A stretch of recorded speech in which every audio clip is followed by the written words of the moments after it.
Programador, programadora, muchas veces tenemos que realizar las mismas acciones en diferentes partes de nuestro script. Para no repetir código y escribir lo mismo una y otra vez, tenemos lo que se llaman funciones, que son como bloques del programa, trozos de código en nuestro programa que se encargan de realizar alguna acción en concreto. En realidad ya hemos visto algunos ejemplos, como el alert o el prompt, que son funciones que ya vienen incorporadas en el sistema, en el lenguaje de JavaScript.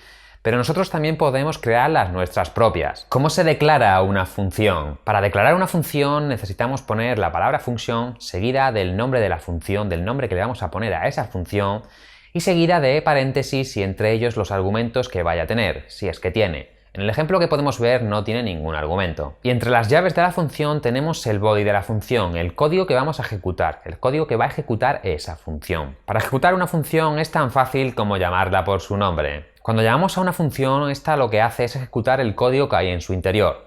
Si llamamos a una función varias veces, el código se ejecutará tantas veces como llamemos a esa función. Variables locales. Dentro de una función podemos crear variables que solo sean visibles dentro de esa función, como vemos en este ejemplo de aquí. Variables exteriores. Aunque una función también puede acceder a variables que estén fuera de esta función. Esto quiere decir que una función puede modificar variables que tengamos fuera de esta función. Si por ejemplo en una función declaramos una variable con el mismo nombre que una variable de fuera, es decir, nuestra variable local de dentro de la función tiene el mismo nombre que una variable que está fuera, la función la que usará es la variable local e ignorará por completo la variable exterior a ella, es decir, usará solo la local. Variables globales. Cuando declaramos variables fuera de funciones, a estas las llamamos variables globales. Estas variables globales están visibles para todas las funciones. Normalmente no se suelen usar variables globales. En la mayoría de los casos tendremos las variables dentro de las funciones. Y quizás en alguna ocasión muy concreta tengamos alguna variable global, pero cada vez es más raro los casos donde tengamos este tipo de variables. Parámetros. Como hemos dicho anteriormente, a las funciones le podemos pasar parámetros, que no son más que datos con lo que esta función trabajará. Los parámetros también pueden ser llamados argumentos. Es lo mismo, parámetros o argumentos es exactamente lo mismo. Una vez le pasamos los parámetros a una función, estos se convierten en variables locales de esa función. Es decir, si por ejemplo uno de esos parámetros será una variable exterior que se la pasamos como parámetro a esa función y dentro de la función se cambia ese valor, la variable exterior no cambiará, ya que se convierte en una variable local y solo cambiará lo que es la variable local, pero la exterior seguirá teniendo el mismo valor que tenía antes. Valor por defecto de los parámetros. Si a alguna función no le pasamos a algún parámetro, el valor que toma este es un defined. En cambio, si queremos ponerle un valor por defecto por si no le pasamos ese parámetro, lo podemos hacer como vemos en el ejemplo. De esta manera el valor no tomará un defined y tomará nuestro valor por defecto. También podemos incluso ponerle como valor por defecto el resultado de otra función. Esta función que vemos en el ejemplo como valor por defecto solo se ejecutará en el caso de que no se introduzca ese parámetro. En el caso de que ese parámetro necesite tomar el valor por defecto, se ejecutará esa función. Y esta función devolverá un valor. Ese valor es el que tomará como valor por defecto. Y sí, las funciones también devuelven valores, que es lo que vamos a ver ahora. Es posible que en algunos proyectos antiguos te encuentres alguna de estas dos formas que vemos aquí. Esta era la forma antigua de hacer variables por defecto, de poner los parámetros por defecto, pero ahora ya, como hemos aprendido, lo podemos hacer de esta otra manera, poniéndolo directamente en los paréntesis. Devolver un valor. Como hemos dicho, una función puede devolver un valor a la parte del código donde ésta fue llamada, donde se ejecutó esa función. Esto lo hacemos usando la directiva return y el valor que queremos devolver. Aquí podemos ver un ejemplo. La directiva return se puede colocar en cualquier parte de nuestro código de la función. Y esto lo que hace es que cuando la ejecución llega a esa directiva se detiene el funcionamiento de la función, se detiene la ejecución de la función y retorna el valor que indica en return. También es posible utilizar el return sin devolver ningún valor. Es posible que tengamos casos donde queramos que la ejecución de esa función se pare en un determinado sitio y no continúe ejecutando el código que tenemos debajo. Para ese caso podemos utilizar el return también. Una función con un return vacío o sin return ninguno lo que devuelve es un defined, pero las funciones siempre devuelven algo.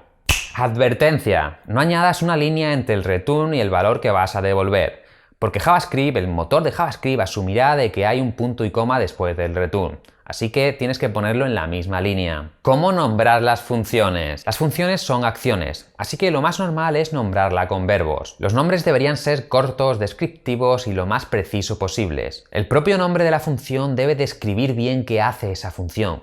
de forma que la persona que va a leer ese código, que lea el nombre de esa función, sepa exactamente qué es lo que está haciendo. De forma generalizada tenemos la práctica de empezar los nombres de las funciones con un verbo que describa un poco la acción que va a realizar esa función. Por ejemplo, una función que empiece con el verbo show, que es mostrar en inglés, nos mostrará algo. Una función que empiece con el verbo get nos va a devolver algo. Una que empiece con calc va a calcular algo. Una que empiece con create va a crear algo. Una que empiece con check va a comprobar algo y devolver un booleano. Con el buen uso de estos verbos prefijos podemos ver rápidamente qué tipo de función es y qué es lo que va a hacer o qué se espera de ella. Una función, una acción. Una función debería hacer lo que dice su nombre y nada más. Dos acciones independientes deberían estar en dos funciones diferentes. Incluso en el caso de que esas dos acciones siempre se ejecuten juntas, aún así deberían estar en dos funciones diferentes. Y quizás tener una tercera función que llame a esas dos acciones, a esas dos funciones. Por ejemplo, si tenemos una función que se llama checkPermissions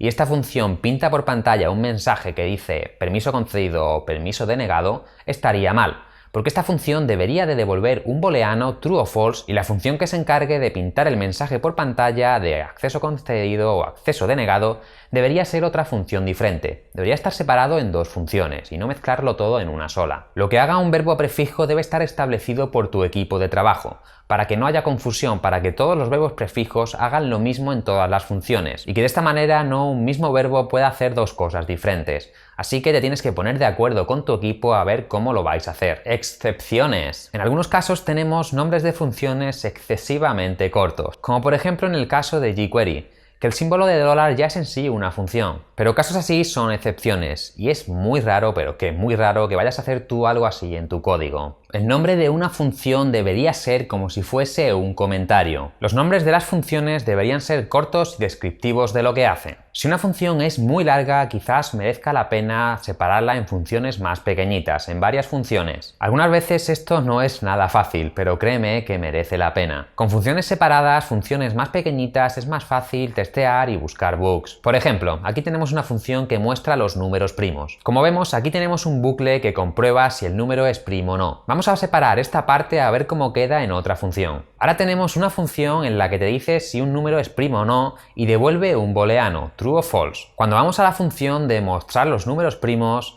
y cuando la leemos es mucho más fácil entender qué se está haciendo. No hace falta ponerse a averiguar qué es lo que hace ese bucle que teníamos antes, porque ya el propio nombre de la función te lo está diciendo, por lo tanto es muchísimo más sencillo de comprender este código. Algunas veces tenemos funciones que solo se van a utilizar en un solo sitio, pero aún así yo creo que sigue mereciendo la pena separarla en otra función, en varias funciones, por el simple hecho de esto, por el simple hecho de tener más claro el código y que se pueda leer mejor. En resumen, una función se declara de esta manera como podemos ver en la imagen. Podemos pasarle valores como parámetros que se convierten en variables locales de esa función. La función puede acceder a variables que estén fuera de esta, pero desde fuera no se pueden acceder a las variables que estén dentro de una función. Una función siempre retorna un valor. En el caso de que no se indique el valor que quiere retornar, lo que retornará será un defined. Es recomendable que una función siempre trabaje con variables locales y no con variables de fuera. En cuanto a los nombres de las funciones, el nombre debe describir bien qué es lo que hace esa función.